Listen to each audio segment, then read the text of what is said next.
everyone. My name is Zachary McNutt, and this will be my first live stream.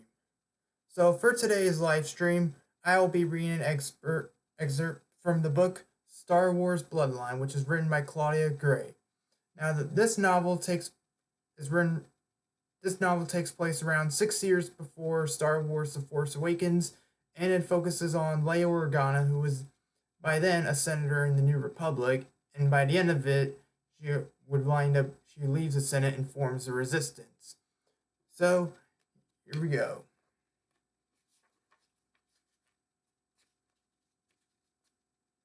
An entire generation has prospered during an era of peace. The New Republic, governed by the Galactic Senate, has held power for more than 2 decades.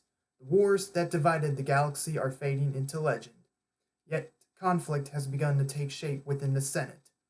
In the absence of Mon Mothma, former leader of the rebellion and first chancellor of the New Republic, 2 unofficial but powerful factions have formed: the populace, who believe individual planets should retain almost all authority, and the centrists, who favor a stronger galactic government and a more powerful military.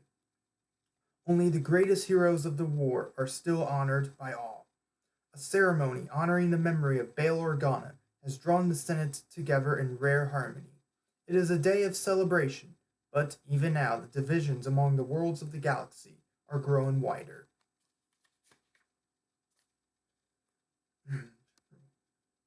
When we look back upon the war against the Empire, upon the billions of lives lost, sometimes it seems as though nothing could ever have been worth the terrible price we paid.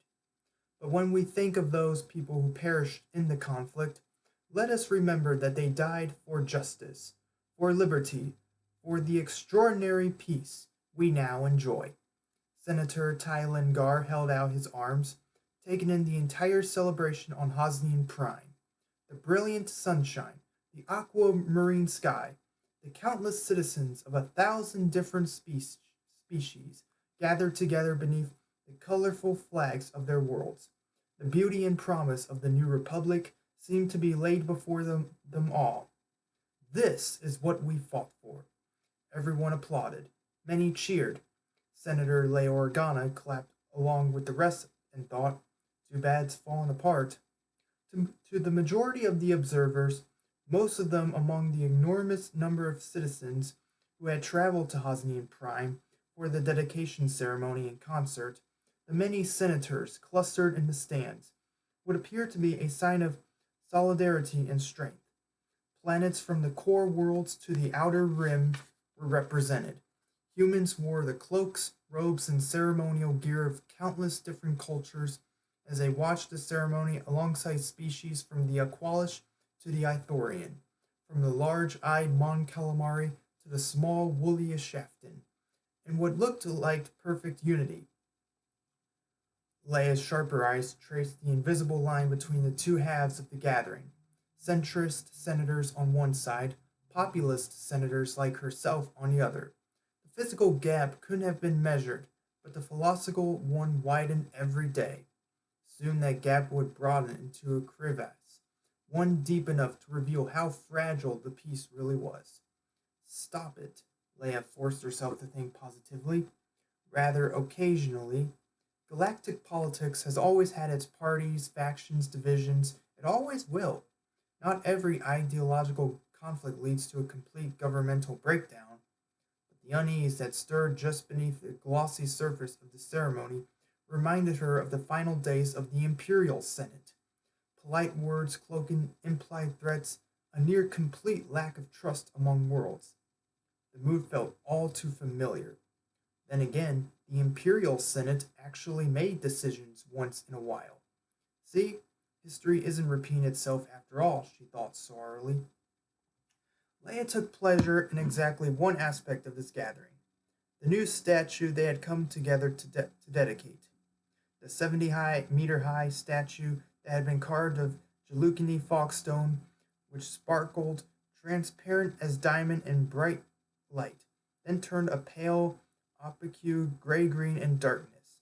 As Tylen finished his speech to applause, a cloud passed in front of the sun, the fogstones glittering dim to reveal the fine detail on the statue of Bail Organa, portrayed in his robes of the office of Viceroy of Alderaan, with a hand outstretched forward toward all peoples in classic high geographic form.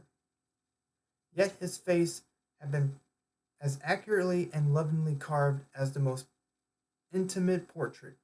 Maybe the different senators and planets could agree on little any longer, but at least her father's legacy endured. Tylan nodded to Leia as his pod hovered back into place. For ceremonial functions, such pods were allowed, though their use in the Senate was now considered overly hierarchical. His nod served as both an acknowledgment that her turn had come and genuine encouragement. She gave him a quick smile before she pressed the controls that would bring her pod forward from the stands and focus the amplifier droids on her voice. A warm breeze fluttered the dark blue folds of her cape and gown as Leia stood before the gathering. I stand before you not only as a senator, but also as Bail Organa's daughter. Leia's voice rang out, clear and strong, revealing none of the doubts that had haunted her day. And yet everything I have done in my career as a senator has been rooted in the valuable lessons he taught me about courage, about strength, about leadership. Leadership was something the Senate badly needed at present. Mon Mothma had remained hugely influential even after her term as chancellor, more so than Leia had realized before Mon Mothma's illness. Without someone able to bridge philosophical gaps and create consciousness, the political process they forged for the New Republic was showing its weaknesses. She continued speaking smoothly as the flags flapped in the strong breeze.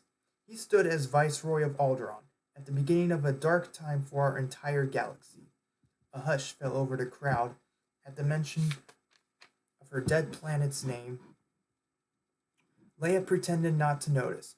Her pod hovered so high above the ground that the 100,000 people from 1,000 species and worlds, vibrant in their individual skins, scales, and furs, were indistinct to her now. A mass of color and noise, hard to connect with, but Leia tried. He helped Mon Mothma create the Rebel Alliance, even while still fighting valiantly to preserve what little integrity and authority the Imperial Senate had left. I have no doubt that he would have continued the battle alongside our rebel soldiers if he had not been so cruelly been taken from us in the destruction of my homeworld. She continued, it was my privilege to know him as both a leader and a father. As proud as I am to think of his courageous stand against Palpatine's tyranny, I also smile every time I remember how he used to get down on the floor to play blocks with his little girl.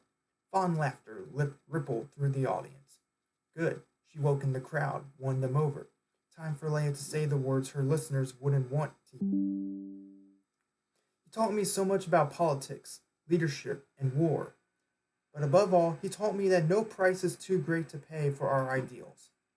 Bail Organa was willing to die if that meant the Empire would fall. He believed in the new republic we've been able to create, and in the promise of fair, equal government for everyone under the law. Applause welled up, and Leia paused to let it subside before continuing. He believed in unity, and he knew that unity came at the cost of sacrifice. Mon Mothma, one of his earliest and most enduring allies, shared these convictions and let them guide her leadership of the Senate. She wanted the worlds of the New Republic to find balance, and to always seek the middle ground where we can work together for a better tomorrow.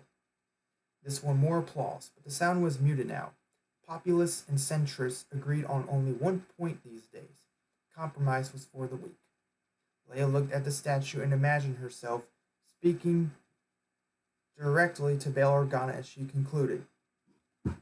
My father gave us one legacy, more precious than any other, a galactic peace.